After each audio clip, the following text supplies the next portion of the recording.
Terima kasih Tuhan. Sebab Engkau Bapa yang setia atas setiap hidup kami. Biar setiap kami yang datang pagi hari ini, kami punya hati yang rindu, yang haus dan lapar akan Engkau Tuhan. Sebab firman-Mu itu bagian kami Tuhan. Terima kasih.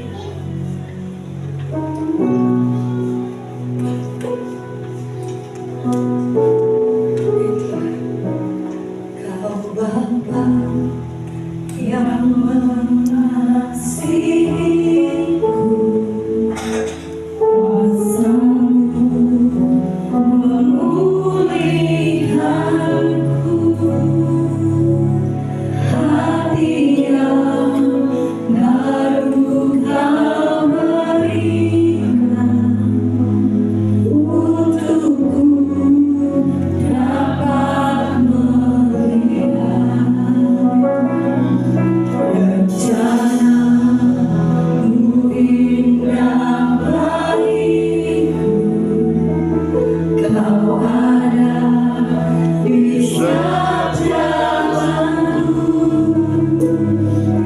hatiku haus dan lapar akan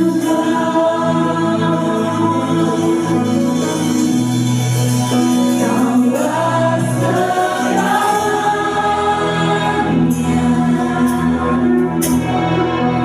di dalam hidupku,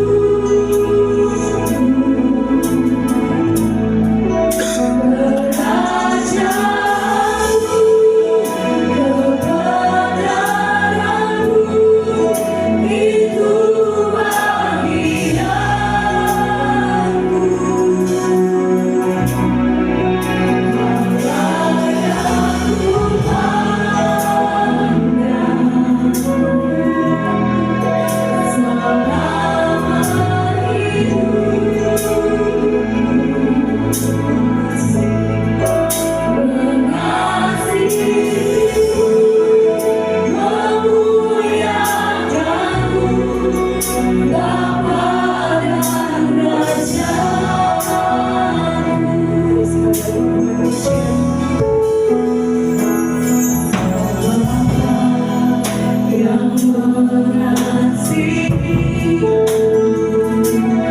Kuasa-Mu memulihkanku,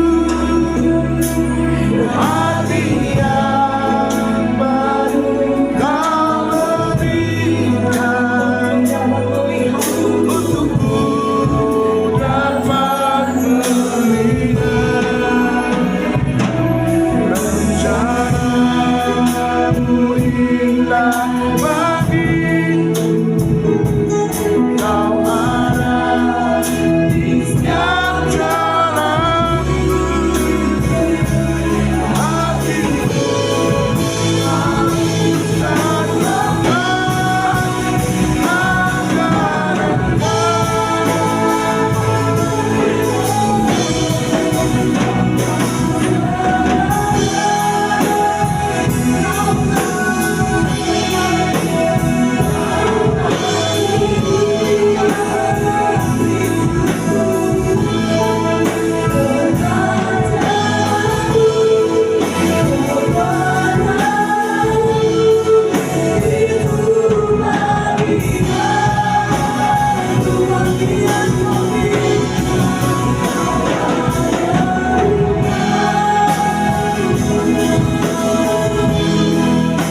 Terima kasih untuk kesempatan ini kami mau mendengarkan kebenaran firman Tuhan.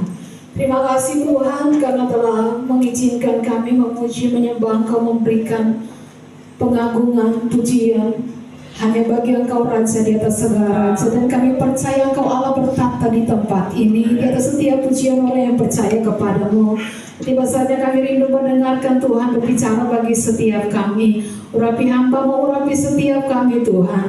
Untuk kebenaran firman Tuhan ditaburkan ini waktu-Mu ya Roh Kudus, beracaralah, bekerjalah di tempat ini, pegang kendali atas seluruh kehidupan kami. Segala sampah kotoran di hati kami, kami buang itu di dalam nama Yesus Tuhan. Dan kami mau luaskan Roh Allah bekerja di tempat ini. Setiap gangguan manusia, segala pekerjaan iblis, setan, kuasa kegelapan yang menghalangi pertobatan terjadi, kami patahkan, hancurkan kuasanya dalam nama Yesus Tuhan. Kami berdoa setiap seluruh kegelapan Tuhan angkat itu, sehingga kami dicelihkan melalui kebenaran firman Tuhan. Kami doakan, kami dipulihkan melalui kebenaran firman Tuhan. Di dalam nama Yesus Tuhan kami percaya saat firman Tuhan disampaikan, mujizat terjadi, pemulihan terjadi. Terpujilah nama Tuhan, kami siap untuk mendengarkan firman-Mu di dalam nama Yesus. Haleluya. Amin. Amin. Puji Tuhan. Bapak Ibu dipersilakan duduk kembali. Shalom. Shalom, shalom, shalom. Yesus dahsyat. Sekali lagi shalom. Shalom, shalom, shalom. Yesus dahsyat. Apa kabar Bapak Ibu semua? Luar biasa. Luar biasa. Puji Tuhan. Amin. Kita ada di minggu yang ketiga ya, dalam masa Advent untuk pranatal ya, hari kelahiran Kristus.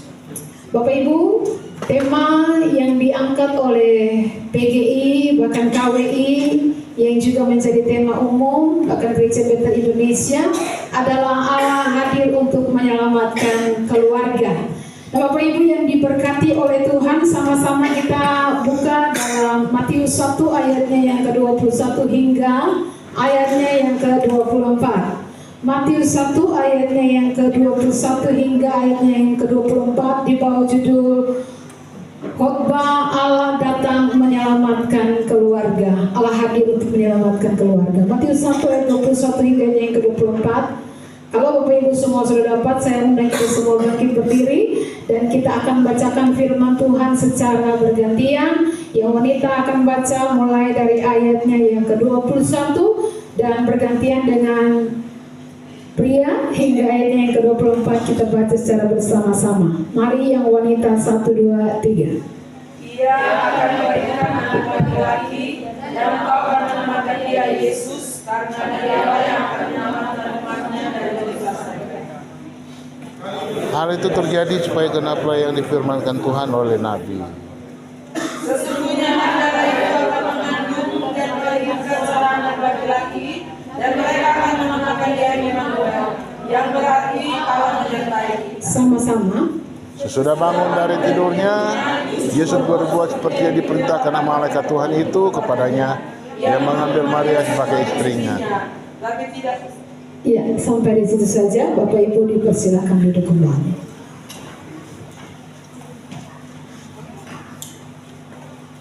Kalau kita tahu bersama bahwa Natal adalah kabar baik, ya. Tapi yang terjadi di dalam cerita Natal, saya pernah jelaskan di 2 tahun lalu, Natal itu sendiri artinya kelahiran, ya. Makanya Natal bukan hanya kelahiran Kristus, tetapi waktu Natal itu artinya kelahiran. Jadi semua orang punya Natal masing-masing, ya, hari kelahirannya masing-masing. Makanya waktu kita dalam wisuda biasanya kita kenal istilah dies natalis, ya. Dan hari kelahiran Kristus atau Natal yang sering kita peringati itu terjadi satu peristiwa di mana sebuah keluarga, yaitu Yusuf yang adalah kepala keluarga, dikatakan dalam firman Tuhan bahwa Yusuf bermaksud untuk menceraikan istrinya diam-diam supaya tidak mencemarkan nama istrinya. Malam itu, ya, Kalau dalam cerita Alkitab kita bisa membayangkan ketika Yusuf mendengar berita bahwa Maria mengandung, ya, Yusuf tidak bisa tidur. Yusuf gelisah, Yusuf kecewa, Yusuf terluka. Dia duduk di lantai, mungkin memegang kepalanya dengan beban pikiran yang besar karena dia merasakan beratnya harus menanggung sesuatu yang bukan perbuatannya. Dan itu sebabnya Alkitab mencatat dia ingin menceraikan Maria. Pertanyaannya, sudah mungkin merasa, loh kan Alkitab bilang baru bertunangan, kenapa bisa disebut menceraikan? Ya, kembali kepada latar belakang tradisi orang Yahudi, orang Israel. Kalau di Israel atau di Yahudi, kalau mereka sudah bertunangan, pria dan wanita yang sudah bertunangan bisa disebut sebagai suami istri, tetapi tetap tidak tinggal bersama, tidak tinggal serumah dan tidak boleh berhubungan suami istri. Jadi mereka harus tetap pisah rumah. Nanti setelah acara pernikahan resmi, baru mereka boleh tinggal serumah. Maka tidak heran kalau Alkitab bilang Yusuf bermaksud menceraikan Maria istrinya. Itu tradisi Yahudi. Mereka baru bertunangan, ya, tapi sudah disebut suami istri karena memang tradisi Yahudi, ya. Jadi saudara bisa mengerti betapa kagetnya Yusuf. Kan belum tinggal sama-sama, belum melakukan hubungan suami istri, kok Maria bisa hamil? Ya, kita melihat keluarga pertama dalam Injil tidak dimulai dengan sukacita. Sekalipun yang kita tahu Natal itu berita sukacita, kenyataannya keluarga pertama dalam Injil tidak dimulai dengan sukacita, tapi dimulai dengan sebuah luka, dimulai dengan sebuah kekecewaan, rasa malu, rasa ingin menyerah. Jadi ketika kita bicara Allah datang menyelamatkan keluarga, kita bisa lihat dalam peristiwa Natal di mana Tuhan datang menyelamatkan keluarga ini. Dalam pandangan Allah, ini rencana penebusan, tapi dalam pandangan manusia ini masalah dalam keluarga Yusuf dan Maria. Maria istri saya mengecewakan saya terluka, saya kecewa, saya malu, nanti orang bilang apa? Maria hamil padahal baru tunangan, dan itu membuat Yusuf ingin menyerah. Tapi anehnya dalam kondisi seperti inilah Allah memilih untuk masuk dan bekerja dalam keluarga yang mengalami masalah dalam pandangan manusia. Jadi ketika kita bicara tema Allah hadir menyelamatkan keluarga, kita tahu bahwa Natal itu dimulai bukan di tempat yang sempurna, bukan di sebuah keluarga yang baik-baik saja. Natal pertama hari justru di keluarga yang hampir hancur. Natal pertama justru terjadi di keluarga yang mau cerai. Yusuf bermaksud menceraikan Maria istrinya. Kalau dalam konteks keluarga, ini sudah permasalahan tingkat tinggi. Sebab selalu dalam konseling pernikahan diingatkan, apapun masalahnya, tidak boleh ada kata cerai keluar dari mulut, ya. Jadi Natal dimulai dari kondisi keluarga yang hampir hancur, hampir retak, yang mau cerai. Natal tidak dimulai dalam kondisi keluarga yang baik-baik, yang kaya raya. Natal tidak dimulai di sana, tapi justru di tengah kondisi keluarga yang hampir hancur. Karena itu jika ada keluarga yang sedang diambang kehancuran, firman Tuhan datang mau mengingatkan kita bahwa Tuhan mau bekerja di keluarga yang seperti ini. Amin. Masalah Maria, kita melihat Maria mengandung sebelum mereka menikah. Secara sosial ini hal yang sangat memalukan karena dia hidup di Israel. Dan konsekuensinya dirajam dengan batu sampai mati. Itu adatnya orang Israel atau hukumnya orang Israel. Dan Yusuf yang harus merajam dia dengan batu sampai mati. Jadi bukan hanya menanggung malu, dijauhi secara sosial, dikucilkan dari lingkungan, tapi juga hukuman mati yang harus Maria tanggung. Jadi ada ketegangan-ketegangan, ada beban yang dialami Maria untuk menerima rencana Tuhan tergenapi melalui dia. Itu masalah dari sisi Maria. Dari sisi Yusuf berencana menceraikan Maria diam-diam. Ini bukan sedang bahagia atau tenang, ada luka. Kalau sampai seorang suami ingin menceraikan istrinya, itu berarti ada masalah dalam keluarga, ada luka di hatinya karena merasa dikhianati. Jadi hari ini kita belajar. Yang pertama, Allah datang menyelamatkan, Allah hadir menyelamatkan keluarga ketika keluarga tidak baik-baik saja. Ya. Kalau kita lihat hari ini, ya, ketika terjadi perselisihan, ketika terjadi perang dingin dalam keluarga antara suami istri, kita tidak lagi seperti Yusuf yang diam-diam, ya, yang hanya diam-diam bermaksud menceraikan istrinya supaya tidak mencemarkan nama istrinya. Sekarang terbalik. Di media sosial kita lihat orang lagi suami istri yang lagi tidak bagus senang sudah update status. Suami mulai mencemarkan nama istri, istri mulai mencemarkan nama suami. Pokoknya dia putar balik semua keluar di media sosial. Itu yang terjadi. Nah, Natal ini mengingatkan kita bahwa Tuhan datang, Tuhan hadir untuk menyelamatkan keluarga yang tidak baik-baik saja. Seringkali kita berpikir Tuhan bekerja kalau keluarga kita baik-baik, Dia berikan damai, sejahtera, sukacita. Kita tidak berpikir bahwa Tuhan bekerja meskipun dalam kondisi yang tidak baik-baik saja. Dari sudut pandang Tuhan, kehamilan Maria adalah rencana penebusan. Tapi dari sudut pandang manusia, dari sudut pandang Yusuf, kehamilan Maria adalah sebuah masalah. Bukan hanya masalah untuk keluarga besar Yusuf, tapi juga masalah untuk keluarga besar Maria, karena mereka belum menikah secara formal. Ini masalah keluarga, baik untuk keluarga Yusuf maupun untuk keluarga Maria. Semua keluarga punya masalah. Ada di sini keluarga yang tidak ada masalah? Tidak ada. Semua keluarga ada masalah.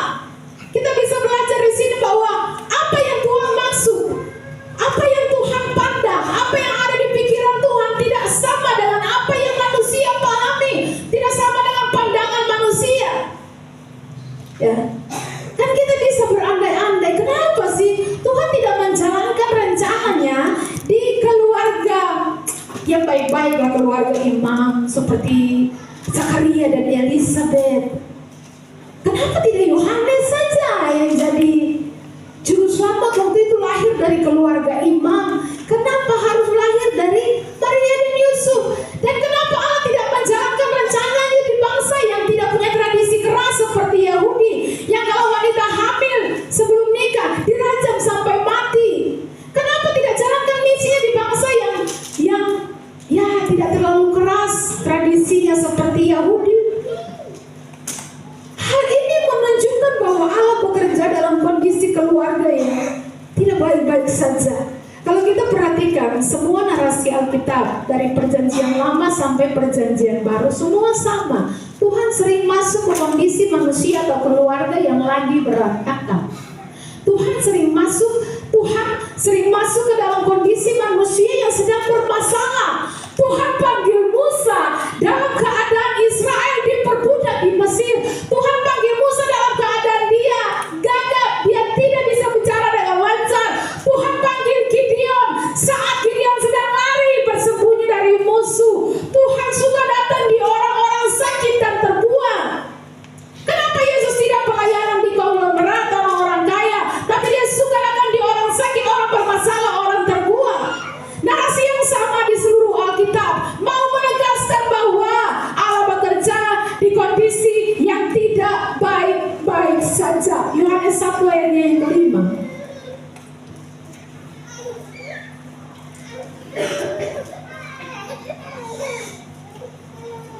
Coba tolong dibacakan Yohanes 1 ayatnya yang kelima.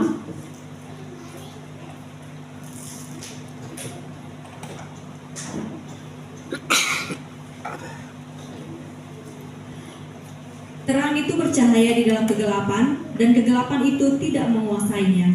Terang itu bercahaya di dalam kegelapan, dan kegelapan tidak menguasainya. Artinya Kristus datang di dunia. Kristus datang bukan di dunia yang sedang baik-baik saja, tapi dunia yang gelap. Kristus datang di dunia yang tidak aman-aman saja, tapi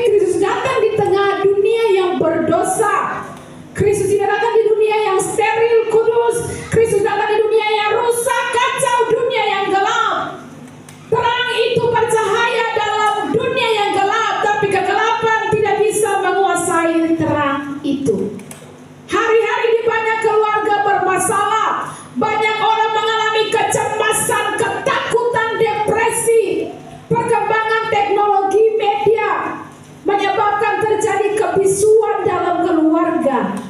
Ayah yang tidak jadi teladan, ayah yang tidak punya waktu untuk anak-anak, hanya sibuk dengan HP-nya, cuma kasih uang, tapi tidak pernah punya waktu untuk main dengan anak-anak, punya waktu untuk istri. Ini keretakan-keretakan kecil yang terjadi dalam keluarga. Nah, firman Tuhan hari ini mengingatkan kita bahwa Tuhan mau bekerja dalam setiap kondisi keluarga, kondisi pribadi yang sedang tidak baik-baik saja. Tuhan mau bekerja dalam kondisi keluarga kita yang sedang bermasalah. Itu yang pertama. Yang kedua, Allah hadir menyelamatkan keluarga dengan mengubah cara pandang kita terhadap masalah. Saudara, coba kita perhatikan yang Allah ubah dari kondisi Maria dan Yusuf. Yang pertama, bukan keadaan mereka, bukan ekonomi mereka yang tadinya hanya tukang kayu, tiba-tiba berubah jadi orang kaya. Allah tidak mengubahkan itu. Allah tidak mengubahkan keadaan mereka yang tadinya dibenci, dijauhi oleh orang, tiba-tiba orang datang menyukai mereka dan menghormati mereka. Tidak, Allah tidak ubahkan itu. Yang Allah ubahkan adalah cara pandang Maria dan Yusuf terhadap masalah. Yang Tuhan bilang kepada Yusuf, Yusuf, kamu harus tetap mengambil Maria sebagai istrimu. Padahal dalam hatinya dia sudah berencana untuk menceraikan Maria. Tapi Tuhan datang, yang malaikat Tuhan datang dan berkata kepada Yusuf dalam mimpinya, Yusuf, kamu harus tetap mengambil Maria sebagai istrimu, sebab dia akan melahirkan seorang anak laki-laki, dan hendaklah engkau menamakan dia Immanuel, yang artinya Allah menyertai kita. Jadi dalam hidup kita, ketika Tuhan mau bekerja dalam rumah tangga kita, pribadi setiap kita, yang Tuhan ubahkan itu bukan keadaan, bukan ekonomi kita, itu hal yang laste, yang nanti. Tapi yang paling awal, yang pertama yang Tuhan ubah adalah cara pandang kita untuk memahami, memandang setiap situasi, persoalan, permasalahan, beban hidup yang terjadi dalam kehidupan kita, sehingga kita bisa menerima semua keadaan, semua persoalan. Kita bisa merespon dengan bijak setiap keadaan yang terjadi dalam kehidupan kita. Banyak keluarga runtuh bukan oleh kejadian-kejadian besar, tapi cara melihat kejadian-kejadian kecil. Karena sedikit salah paham, bisa jadi perang dingin, diam-diaman. Sedikit sakit hati bisa bikin tembok yang tinggi. Akhirnya tidak mau bicara satu dengan yang lain. Suami saya mau bicara dengan istri, istri saya mau bicara dengan suami. Saudara, realita bukan soal apa yang terjadi, kenyataan bukan soal apa yang terjadi, tapi bagaimana kita berespon, bagaimana kita memahami kondisi atau masalah yang terjadi dalam kehidupan kita. Karena peristiwa apa saja bisa terjadi dalam hidup kita secara tiba-tiba, tapi bagaimana kita memandangnya, merespon, itu yang penting. Jadi ketika Yusuf mendapatkan cara pandang Tuhan, saudara lihat, di situ baru hati Yusuf luluh. Oh, ternyata ini rencana Tuhan dan saya harus menjalaninya. Saudara perhatikan, ada dua ketaatan dalam kisah ini. Yang pertama, Maria taat meski dipandang aneh dan hina. Yang kedua, Yusuf taat meski hatinya harus terluka, kecewa. Ini ketaatan yang mengakibatkan mereka dianggap murahan oleh orang lain. Jadi reputasi nama baik Maria dan Yusuf dan keluarga mereka harus hancur ketika mereka mau bersedia menjalankan rencana Tuhan. Coba saudara, kalau kita ada di posisi Maria dan Yusuf, mau atau tidak, kita bersedia untuk menjalankan rencana Tuhan, yang akibatnya, yang hasilnya adalah reputasi kita jadi rusak di mata manusia. Nama baik kita jadi rusak di mata manusia. Mau atau tidak, hidup kita menjalankan rencana Tuhan, tapi dengan menjalani rencana Tuhan kita dianggap remeh, tidak dipandang oleh orang-orang di sekitar kita. Mau atau tidak. Yang ada kan khotbah-khotbah di gereja, kalau kita berjalan bersama dengan Tuhan, kita akan dibawa naik. Semakin tinggi. Kita pun amin besar-besar, amin luar biasa. Saudara, kalau Tuhan bekerja dalam hidup kita, kita akan dibawa dari kemuliaan pada kemuliaan. Amin besar-besar. Tapi begitu dengan khotbah, kalau kita menjalankan rencana Tuhan, kita tidak akan dianggap oleh manusia, oleh orang-orang di sekitar kita. Kita akan diejek, kita akan mengalami penolakan dari manusia di sekitar kita. Mau atau tidak, saudara? Mau atau tidak jalani rencana Tuhan yang seperti ini? Tapi ini yang dialami Yusuf dan Maria. Ada perasaan sakit, ada perasaan hampir menyerah, ada perasaan terluka, ada perasaan kecewa dalam menjalankan rencana Tuhan ini. Tapi dalam kondisi seperti ini Tuhan datang memulihkan keluarga.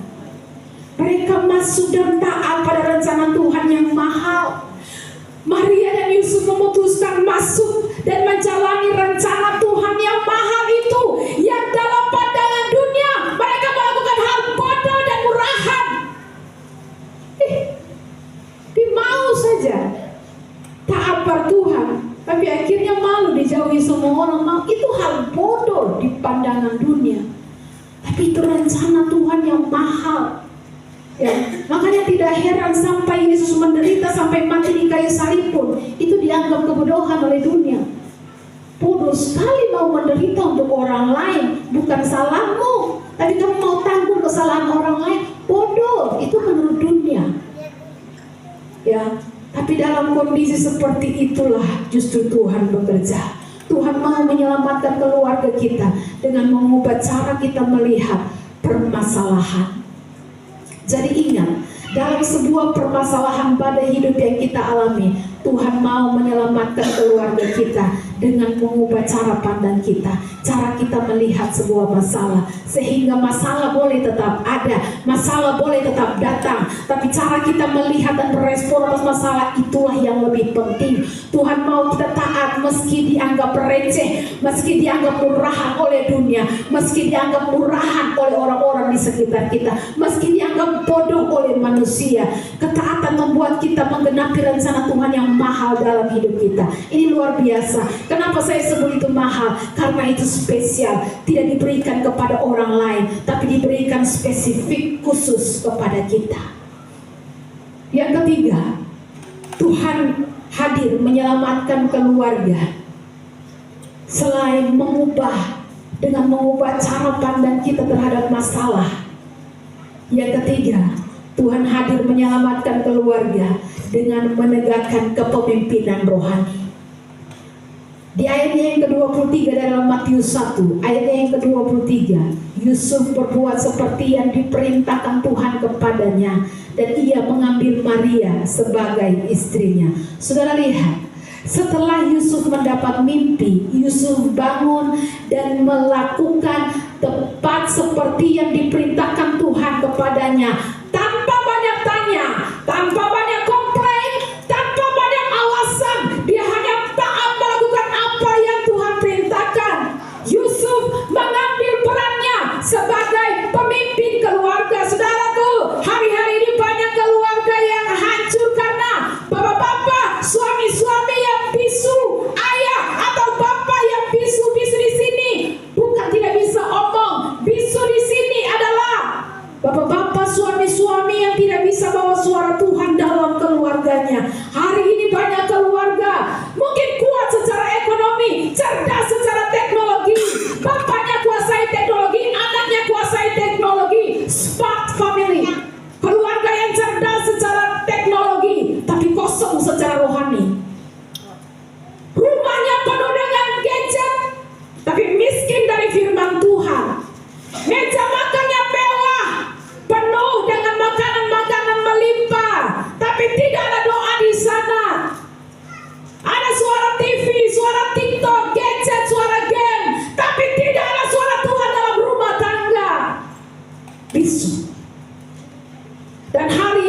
kisah Yusuf dengan tema Tuhan hadir untuk menyelamatkan keluarga, memberi pesan kepada kita semua bahwa keluarga dipulihkan ketika ada seorang Yusuf yang tadinya mau ceraikan Maria, yang tadinya mau mengakhiri hubungannya dengan Maria, tapi kemudian dia mengambil tindakan sebagai pemimpin. Apapun konsekuensinya, saya akan tetap menjalankan rencana Tuhan dalam kehidupan keluarga saya.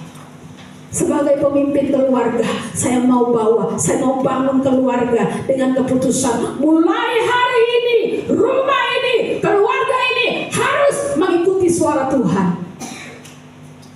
Engkau pemimpin rumah tangga, bapak-bapak, atau kalau suamimu belum bertobat, engkau ibu-ibu, istri-istri, mulai hari ini putuskan, mulai hari ini rumah ini, keluarga ini harus mengikuti suara Tuhan. Maka saudara akan melihat bagaimana Tuhan memulihkan keluarga kita. Waktu Tuhan memulihkan keluarga kita, tidak langsung bim sulabim dengan tongkat sulapnya dari surga, bim sulabim pulih. Tidak seperti itu. Ada proses sebagai manusia yang harus kita jalani. Ingat, kita bukan robot yang Tuhan bisa tekan tombol reset lalu kita mulai dari nol. Kita manusia punya jiwa emosi, punya pengalaman yang tidak bisa dihapus begitu saja. Itu sebabnya saya mengajak saudara untuk ayo bangun doa pagi, ayo bangun mesbahmu, ayo bangun hubunganmu dengan Tuhan, hubungan keluargamu dengan Tuhan. Dengan begitu saudara sedang membawa suara Tuhan dalam keluarga saudara. Harus ada mesbah keluarga yang dibangun, karena lewat cara itulah Tuhan hadir untuk memulihkan, menyelamatkan keluargamu. Ingat, benteng terakhir dari pemulihan keluarga adalah kehidupan doa setiap orang dalam keluarga tersebut, baik itu anak, baik itu suami, baik itu istri. Itu benteng terakhir pemulihan terjadi dalam keluarga.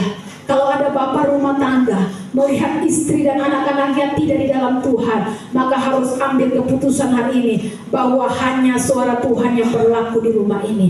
Ambil keputusan untuk bangun disiplin rohani dalam keluargamu. Disiplinkan waktumu, disiplinkan hidupmu seperti seorang atlet yang menguasai diri, menggunakan waktu sebaik-baiknya. 1 Korintus 9 ayatnya yang ke-25 tolong dibacakan.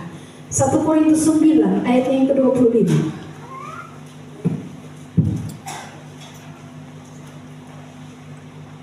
Tiap orang yang turut mengambil bagian dalam pertandingan menguasai dirinya dalam segala hal. Mereka berbuat demikian untuk memperoleh suatu mahkota yang fana, tetapi kita untuk memperoleh suatu mahkota yang abadi. Ya. Sudah lihat, saya bacakan terjemahan sederhananya. Ingatlah juga bahwa semua peserta dalam pertandingan menjalani latihan keras dan harus menguasai diri hanya untuk menerima mahkota penghargaan duniawi yang tidak tahan lama. Maka seharusnya kita berjuang lebih keras lagi, sebab mahkota kita akan bertahan selamanya. Ya, jadi saudara jangan pikir kita di dunia ini tidak ada tujuan. Tuhan cipta kita dengan tujuan. Ya, dan semua kita ada dalam pertandingan, dalam perlombaan. Tiap-tiap orang menjadi peserta dalam pertandingan itu harus latihan keras, menguasai diri. Mau makan ini saya bisa, cuma makan putih telur saja, ataukah hanya tidak boleh makan yang karbo terlalu banyak. Waktunya juga tidak bisa digunakan sesuka hatinya. Dia pakai waktunya kuasai dirinya supaya apa yang menjadi hobi keinginannya itu ditahan dulu. Dia latih dirinya sedemikian rupa hanya untuk memperoleh mahkota yang sementara, yang nantinya akan rusak juga. Tapi kita bilang, kita seharusnya lebih berjuang lagi daripada para atlet ini, karena kita akan memperoleh mahkota yang kekal selama-lamanya. Kuasai diri. Ya, jangan ikut keinginanmu, kuasai dirimu. Latih dirimu. Jangan pikir karena semua baik-baik saja, pekerjaan ada, gaji lancar, itu sudah berkat terbesar, itu sudah ada penyertaan Tuhan. Tidak juga. Sebab saya mau bilang, iblis pun juga bisa memberikan semua itu. Kan iblis mencoba Yesus di padang gurun. Apa yang iblis bilang? Kalau engkau sujud menyembah kepada Aku akan memberikan seluruh kekayaan dunia ini, semua kesuksesan jabatan dunia ini akan kuberikan kepadamu menjadi milikmu. Iblis punya semua itu. Ya. Jadi kalau saudara dapat semua itu, pekerjaan ada, gaji ada, sehat-sehat, keluarga baik-baik, lalu kau tidak punya hati yang condong kepada Tuhan, yang haus dan rindu untuk bersekutu dengan Tuhan, tidak punya kerinduan untuk Tuhan, itu pemberian setan. Yang tujuan setan adalah engkau tetap dengan keadaanmu, still tetap seperti itu, tidak usah disiplin diri, tidak usah berjuang untuk hidup sesuai kehendak Tuhan, tidak usah disiplin diri keluarga untuk doa pagi, tidak usah, keadaanmu tetap akan baik-baik saja, semuanya aman-aman saja. Ya, aku malas ibadah tidak apa-apa, aku malas baca Alkitab tidak apa-apa, keluargamu tetap aman, gajimu tetap lancar, penghasilan tetap lancar, tidak masalah. Iblis bisa memberikan semua itu dengan tujuan engkau tetap jauh daripada Tuhan, tidak usah merindukan Tuhan. Itu tujuan iblis. Nah, hati-hatilah, Alkitab katakan, kalau engkau merasa dirimu kuat, hati-hati supaya engkau jangan jatuh. Orang yang demikian dia seperti kodok dalam air, dalam panci yang diletakkan di atas kompor yang sedang menyala. Awalnya kodok itu menikmati luar biasa, aduh senang dia berenang menikmati. Dia tidak tahu di bawahnya api sedang menyala. Tapi dia pikir aman-aman saja karena lagi tenang-tenang, ini keadaan aman, gaji lancar, anak sehat, pokoknya semua aman-aman saja, tidak ada persoalan. Jadi tidak perlu berdoa, tidak perlu cari Tuhan, tidak perlu baca kitab juga, tidak perlu hidup sesuai kehendak Tuhan lah. Aman-aman, kondisi aman. Dia tidak tahu airnya hangat, dia pikir masih aman-aman. Begitu airnya panas, dia mau keluar, dia sudah tidak kuat untuk lompat karena sudah lemas. Dan ketika airnya mendidih, dia sudah tidak berdaya, mati dalam air. Karena itu Bapak Ibu yang diberkati oleh Tuhan, kepala keluarga, suami-suami, semua di tempat ini, engkau harus bertobat. Ibu-ibu harus bertobat. Kau tidak aman, kau dalam bahaya.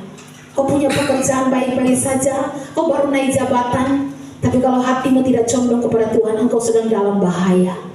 Sorry, saya tidak mau jemaat di sini dituntun ke neraka. Saya ditugaskan Tuhan menuntun jemaat sampai kepada hidup kekal. Banyak injil palsu menghilangkan tuntutan pertobatan agar lebih diterima banyak orang.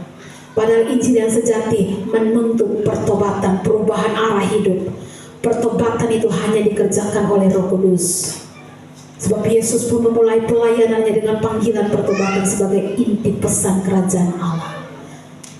Jadi Bapak Ibu yang diberkati oleh Tuhan, berkat dari Tuhan adalah ketiga, hati kita semakin condong kepada Tuhan. Raja Daud punya doa, bukan minta kekayaan, bukan minta sukses tahta. Yang dia minta adalah Mazmur 119 ayat yang ke-36. Mazmur 119 ayat yang ke-36.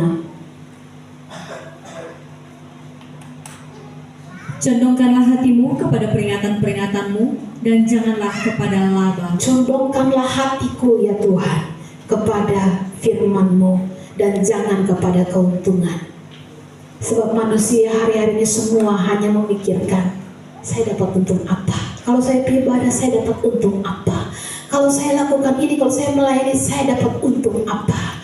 Daud punya doa, bukan Tuhan, tolong saya, berkati pekerjaan saya, berkati usaha saya, berkati tahta saya, supaya saya tetap bertahan. Tidak. Doa Daud adalah, condongkanlah hatiku kepadamu ya Tuhan. Kerinduan Daud adalah supaya dia selalu memiliki kerinduan kepada Allah. Makanya dia berkata, hatiku haus kepadamu seperti rusa yang merindukan air. Seperti orang dungu di hadapan Tuhan, demikianlah Daud yang begitu merindukan Tuhan. Kerinduannya Daud, doanya Daud bukan hal-hal jasmani, tapi hati yang condong kepada Tuhan. Mari saat ini bapak-bapak, ibu-ibu, ambil keputusan, kuasai diri, disiplinkan dirimu, disiplinkan keluargamu. Sebab untuk masuk surga jalannya sesat, pintunya sempit, harus berjuang. Pertanyaannya, Bapak Ibu ada berjuang ke tidak? Kita ada berjuang ke tidak? Kita disiplinkan diri ikut kehendak Tuhan, atau kita hanya ikut kehendak kita sendiri? Anak-anak muda belajar raih prestasi, tapi itu bukan yang paling penting. So, jangan lupa teknologi semakin canggih. Robot akan menggantikan semua pekerjaan manusia. Bahkan di Albania ada robot jadi menteri. Nanti saudara cek saja. Di Albania robot jadi menteri. Menteri apa? Menteri anti korupsi. Ya robot kan. Tidak mungkin dia korupsi robot kan. Jujur saja. Dengan kecanggihan teknologi, orang akan bergantung pada teknologi dan tidak lagi bergantung pada Tuhan. Tidak lagi bersandar pada tuntunan Roh Kudus. Pendeta-pendeta siap khotbah, saya perlu siap lagi. Tunggu 15 menit sebelum khotbah, AI siapkan saya khotbah temanya ini. Semua keluar.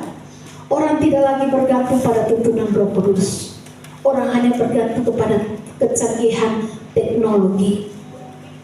Tuhan tidak lagi menjadi yang utama. Seperti Menara Babel. Mari kita bangun kecanggihan sampai ke langit. Kita bangun menara sampai ke langit. Dan apa yang terjadi? Tuhan mengacaukan semua proyek manusia itu. Dan itu terjadi hari-hari ini. Banyak generasi yang katanya digital native. Terbukti dalam setiap penelitian. Semua membuktikan semakin canggih teknologi, semakin generasi digital yang katanya makanan hari-harinya teknologi, justru mengalami yang namanya kesepian. Dan kesepian ini membunuh manusia. Bapak Ibu yang diberkati oleh Tuhan, Allah hadir menyelamatkan keluarga yang sedang tidak baik-baik saja, yang sedang ada dalam masalah, seperti keluarga Yusuf dan Maria. Yusuf diam-diam. Mungkin hari ini keluargamu sedang diam-diam. Mungkin hari ini suami istri sedang diam-diam, tidak ada bicara, tidak ada komunikasi. Allah hadir untuk keluargamu. Amin. Mungkin hari ini keluargamu sedang diambang kehancuran. Mungkin hari ini keluargamu sedang diambang perceraian. Kepada keluargamu lah Allah datang untuk memulihkan, untuk menyelamatkan keluargamu. Yang hari-hari ini keluargamu sudah tidak lagi punya kerinduan untuk berdoa, tidak punya lagi kerinduan untuk beribadah, tidak punya kerinduan kepada Tuhan untuk membaca Alkitab. Allah hadir untuk menyelamatkan keluargamu. Mari suami-suami bangkit, jangan bisu, ambil keputusan. Keluargaku harus mengikuti suara Tuhan. Amin. Allah hadir menyelamatkan keluarga yang dalam masalah yang tidak baik-baik saja. Allah hadir menyelamatkan keluarga dengan mengubah cara pandang kita terhadap masalah. Yang terakhir, Allah hadir menyelamatkan keluarga dengan menegakkan kepemimpinan rohani. Bapak-bapak mari bangkit, ibu-ibu mari bangkit, tegakkan suara Tuhan dalam kehidupan keluarga kita dan ikuti suara Roh Kudus dalam kehidupan keluarga kita. Mari untuk kita renungkan kebenaran firman.